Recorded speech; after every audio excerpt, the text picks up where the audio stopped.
Hello again. This is a story about a young boy named Absalom.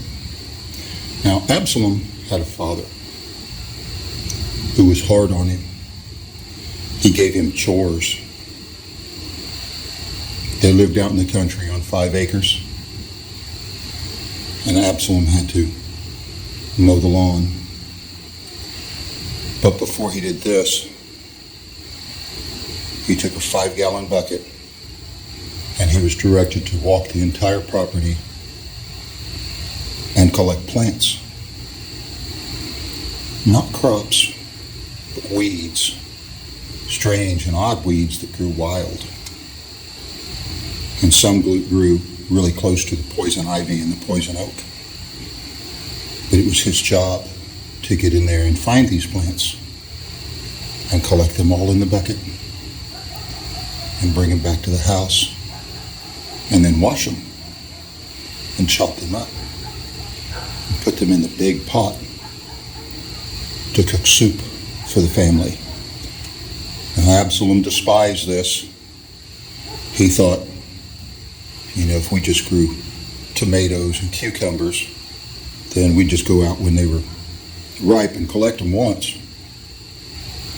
And it wouldn't be this every day going to collect these weeds and this hard labor, spending a couple of hours out here every day in the hot sun and in the cold days of winter, walking the property, collecting these weeds in a bucket.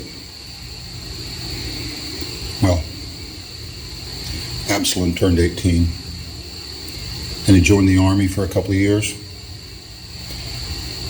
Then he used his GI Bill to go to college, got a nice degree, got married, bought a big house, had a career making a lot of money, drove a nice car, and tried to put these dark memories completely away from himself. But after about 10 or 15 years, something happened and Absalom got fired from his job. Now, the way the market and the economy was, getting a job soon was extremely difficult, try as he might. And his wife was very worried. And the refrigerator was empty. So Absalom, thinking about his 3 children, got a bucket and walked across the street to a large field, where he walked out and he found Queen Anne's lace growing.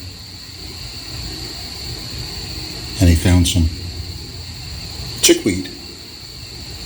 And he found some dock. And he put him in his bucket. And he kept walking, dreading this, facing this monster of his childhood. And he found some more things. And then he found burdock, and he picked the giant burdock leaf. He picked 3 or 4 of them, and he took them home to his kitchen. And his wife said, "What are you doing?" And he didn't say anything. And he laid out the burdock leaves, and he put all the others inside of that and rolled it up like a burrito, and then sliced it up and put it all in a big pan with water and boiled it to make soup to feed his family. And somewhere in the middle of this, something happened with Absalom. He had an epiphany. And somewhere in the dark shadows that haunted him,